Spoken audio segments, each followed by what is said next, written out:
तो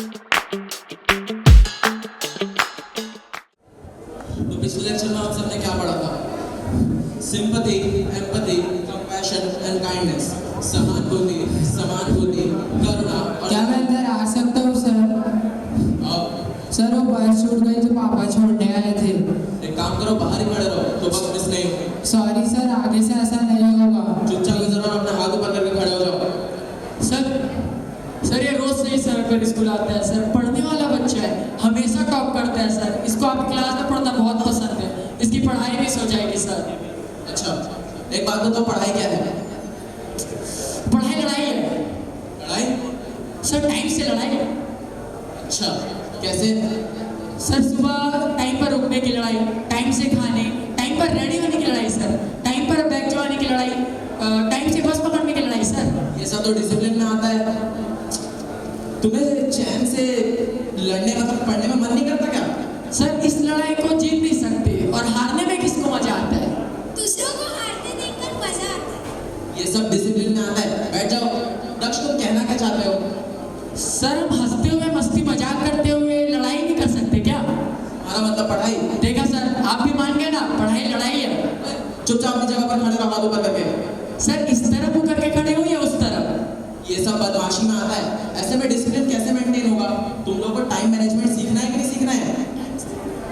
तुम लोग फिर बात करने लग गए। अभी मैंने बोला डिसिप्लिन कब सीखोगे तुम लोग? क्या सर? ये सब अलग लेक्चर में। बैठ जाओ। पिछले लेक्चर में हम क्या पढ़ रहे थे? Sympathy, empathy, compassion, kindness. किनको इन टॉपिक्स के बारे में समझ आया? कोई मुझे इनमें से एक उदाहरण दे सकता है? बोलो। तो आपको थोड़ा और सोचना था तो आप खड़ी क्यों हुई? बैठ जाइए। तुम जवाब दोगे हरीश? अगर सही जवाब दिया तो तुम दोनों की पनिशमेंट कैंसिल।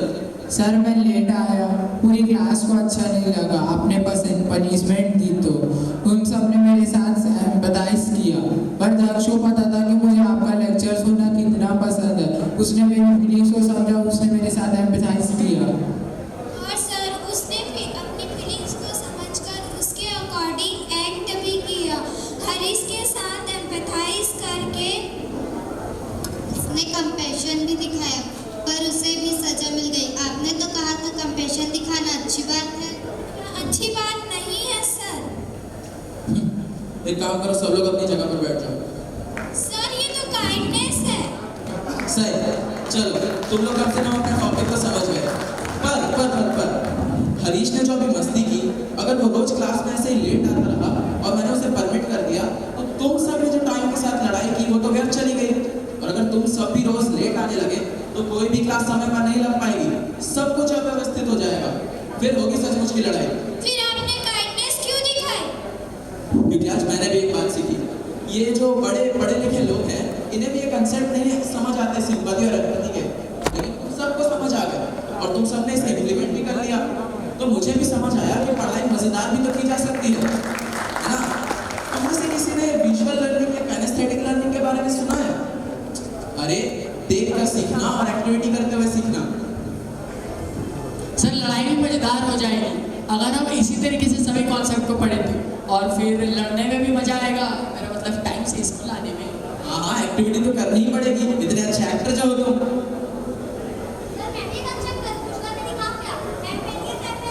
तुम एक ही काम करके दिखाओ और अपनी जगह पर बैठ जाओ। मैं यही बोल रहा हूँ, बिना डिसिप्लिन और ऑनेस्टी के कोई भी एक्टिविटी अच्छे से नहीं की जा सकती। अगर तुम्हारा और हरीश जैसी मस्ती फिर से रिपीट हुई तो?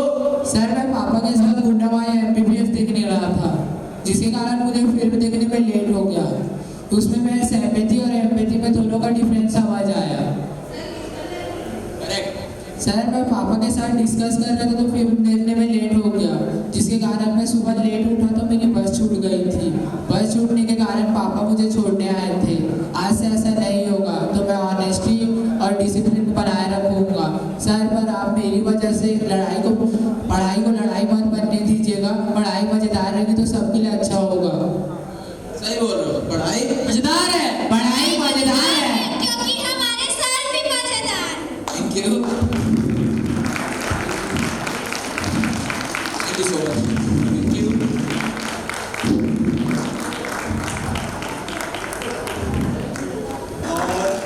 हिंदी मीडियम के होते हैं आपकी इंग्लिश वर्ड के साथ जैसे कोई तो हमें उसे समझाना है।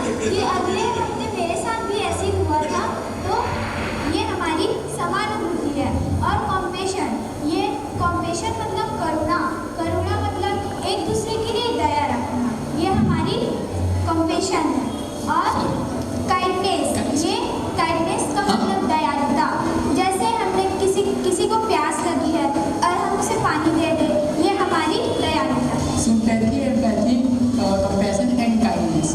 हमारे मूवी में जैसे कि हरीश नाम का जो कैरेक्टर था वो थोड़ा लेट आया, फिर वो एक टॉपर बच्चा था और वो लेट हो गया था, तो सर ने उसे किनारे में खड़े करा दिया।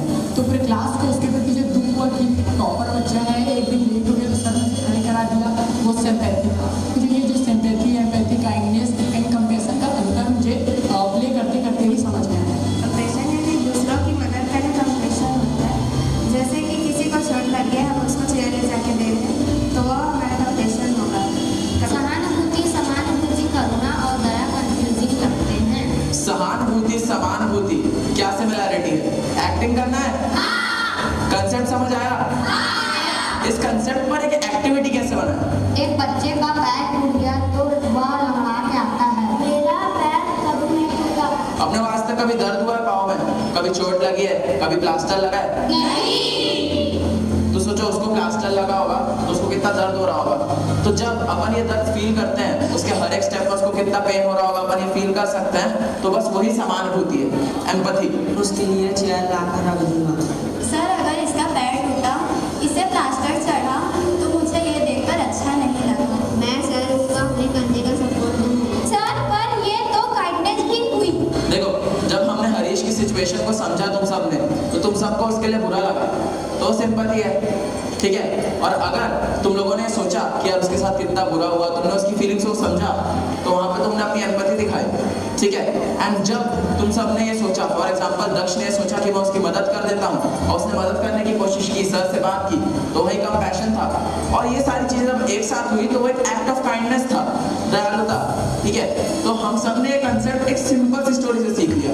तो अपने पास सिर्फ 2 दिन है, तो चलो फटाफट एक नाटक बनाते हैं ताकि उस दिन अपन कुछ दिखा सके, ठीक है।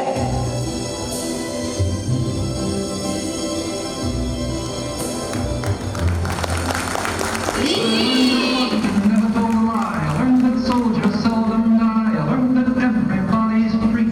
That's what the teacher said to me, and that's what I learned in school. That's what I learned in school.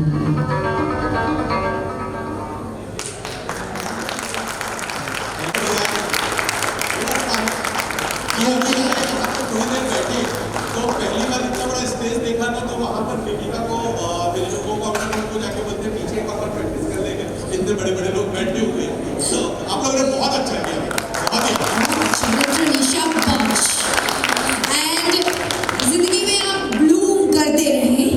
और मैं बुलाने जा रही हूँ very sweet pretty the co-founder of Bloom, Mrs. Neha Jain. Everybody give a round of applause for Neha ji और सारे बच्चों को। ब्लू फॉक्स इंटीरियर ने यहाँ बेंचेस वगैरह अरेंज की थी, बट टाइम कम था तो हम यूज नहीं कर पाए, बट स्टिल थैंक्स वो लेके आए। And Neha ji and Rahul ji, thanks, आपने ये अपॉर्चुनिटी दी, थैंक यू। सारे बच्चे मेरे ख्याल से क्रिएटिव होते हैं, अभी तो प्लेटफॉर्म देते रहे तो बहुत अच्छा है, thank you. Nikita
Thank you.